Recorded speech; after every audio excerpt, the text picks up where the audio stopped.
Mouvement Togo souverain. Communiqué de presse du 17 mai 2024. Vers une nouvelle ère de dialogue et d'unité. Appel conjoint du Quai d'Orsay et du mouvement Togo souverain.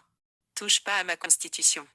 Dans un élan de clairvoyance et de sagesse, le Quai d'Orsay, incarné par son éloquent porte-parole Christophe Lemoine, a aujourd'hui lancé un appel vibrant à l'ensemble des acteurs politiques togolais. Cet appel, empreint de justesse et d'humanisme, prône un dialogue transparent, inclusif et apaisé pour réinsuffler au Togo un souffle de clarté institutionnelle. Au cœur de cette quête de transparence et d'unité nationale, se dessine la vision éclairée du mouvement Togo souverain. À l'instar d'une boussole morale, le mouvement appelle de ses vœux l'organisation d'un dialogue togolais inclusif, DTI, où chaque voix, chaque opinion pourra se faire entendre dans un climat de respect et d'écoute mutuelle.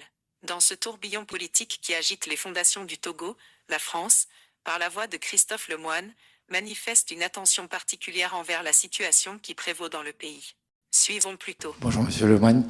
Alors ces derniers jours en Afrique, il y a eu, comment vous dire, une sorte de finale de la Champions League de la fraude électorale. C'était pas entre le Real et Dortmund, mais il y a eu le Togo et le Tchad. Le Togo, il y a eu des élections législatives et le parti au pouvoir a raflé 108 des 113 sièges.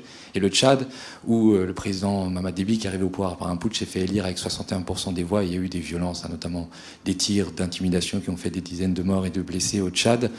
Donc ces scrutins ont été très contestés, y compris par l'Union européenne pour le cas du Tchad. Et je parle de ces deux pays parce que je sais que la France entretient une coopération très forte, que ce soit avec le Tchad et le Togo, alors à des niveaux divers.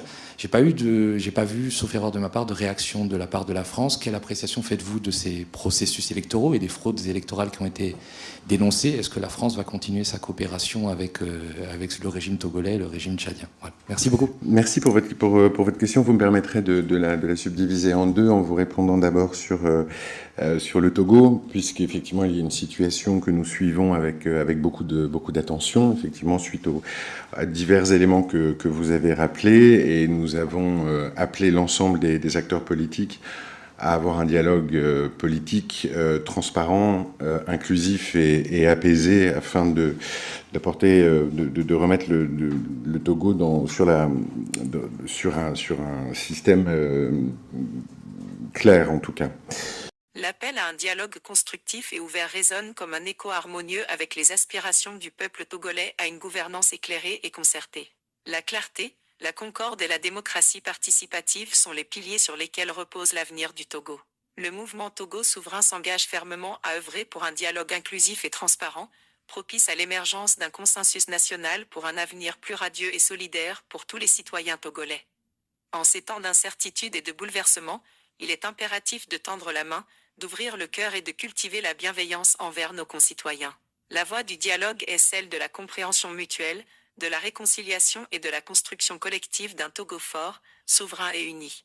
Le coordonnateur du mouvement Togo souverain.